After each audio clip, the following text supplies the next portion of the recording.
Today, our predictions for 2021. First, a disclosure. We get this wrong all the time. By the way, it's we when we get it wrong, it's I when we nail it. As Eisenhower said, plans are useless, however, planning is invaluable.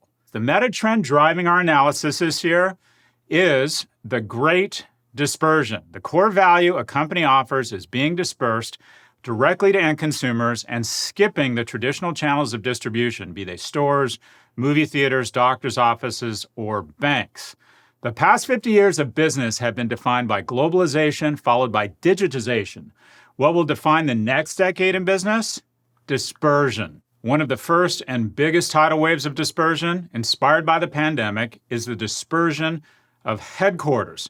By the way, if you want to take a cruise down denial, get someone who owns an office building and someone who owns a movie theater in the same room. First prediction, we're going to see a dramatic evolution in how and where we work. Most people are still working from home, and if they return to the office, they're going to be used to the flexibility of staying at home. And who could catch and ride this tidal wave of change? Some hints. This firm already has 7 million listings in 220 countries, global brand equity, and nearly every young executive has an account on this platform. Prediction, Airbnb will repurpose commercial real estate and sell flexible office space to enterprise clients, possibly as a recurring revenue bundle in 2021. While I was, to put it mildly, a bear on WeWork, I'm bullish on the underlying concept. However, following the pandemic, it's the we in WeWork that people want to avoid. This change will structurally destroy demand across full-time office leases in big cities. For example, San Francisco. In just 12 months, San Francisco registered its lowest and highest commercial vacancy rate ever. That's right, in one 12-month period, the highest and lowest vacancy rates. If commercial real estate is a $12 trillion asset class, and we see a destruction in gross demand of 10 to 30%, where would this capital flow to? Simple, to our homes or residential real estate. Lumber and residential real estate have hit all-time highs, and we're just getting started. Until this pandemic, we spent 17% of our budget on transportation. We'll likely put that capital into the home. That stained rug that you barely noticed has become unbearable. Prediction, Restoration Hardware stock doubles in value, as does Sonos. There are few great brands in the home, and these two are positioned to catch the tidal wave of capital that will flow into our residences. Another prediction, Apple acquires Peloton. There has never been a brand that better foots to another brand than Peloton does to Apple. Similar to peanut butter and chocolate, good on their own, but awesome together. By the way, I love candy. I remember a time when you could walk into a gas station with a quarter and leave with a candy bar and a Coke. Now there's cameras everywhere. Anyway, there's a dispersion of the industrial sweat complex to the home. Simply put, gyms are dying and going to lose somewhere between 10 to 30% of their value. Where's it going? Into your garage. Sales of at-home fitness equipment have surged. It's better to be lucky than good, and Peloton is both. The connected fitness firm has Apple-like margins and a market cap of $30 billion. Is Peloton worth $30 billion? I don't know. Is it worth more than $30 billion to Apple? Yes. Apple has the capital to pull this off and will do so to get more and more of the all-important attention graph across the wealthiest cohort in America, fitness-obsessed Americans. This would be a baller move and increase anywhere from 30 to 60 minutes a day the amount of time you are staring at iOS. That number today is more than 2.5 hours per day for most Americans. So if a $2 trillion firm can increase their share of the attention graph by 25% across an exceptionally attractive cohort amongst its 1 billion strong customer base, what is that worth? Simply put, more than $30 billion. There's also been a dispersion of retail. First, retail went to warehouses, then to your doorstep. Now it's moving to our phones. Prediction? Look to Shopify to make a big acquisition or big acquisitions in 2021. Shopify was up more in 2020 than in the preceding 4 years. Flush with a fully valued currency, we expect to see the Canadian company make an enormous acquisition in 2021.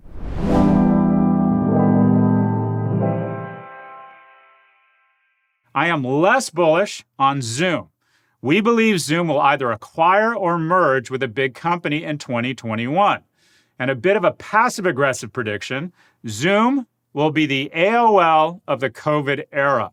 That's America Online for anyone younger than 30 watching this video. Many believe Zoom is the great white shark of remote. However, there are likely other apex predators, specifically orcas, in the water. Microsoft could double down on Skype or go consumer with Teams. Salesforce could expand Slack with a consumer-oriented product that leads with video, or any of the four could push their existing video communication capabilities.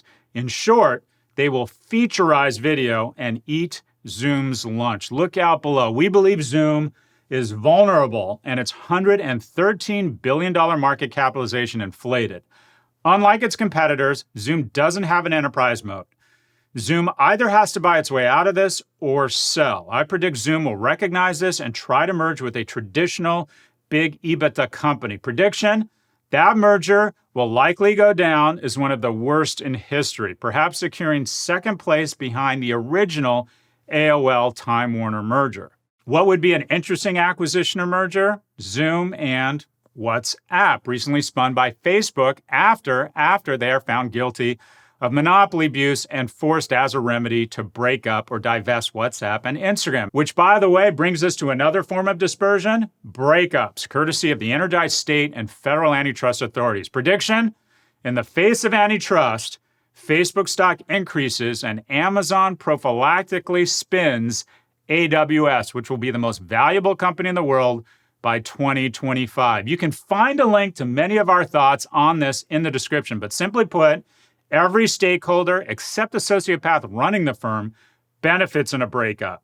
By the way, to hear more about the great dispersion of money and our predictions regarding Bitcoin, tune in next week. And finally, as we mentioned before, the greatest fields of dispersion will be in healthcare and education. Combined with headquarters and banks, we're looking at a reshuffling of a quarter of our economy.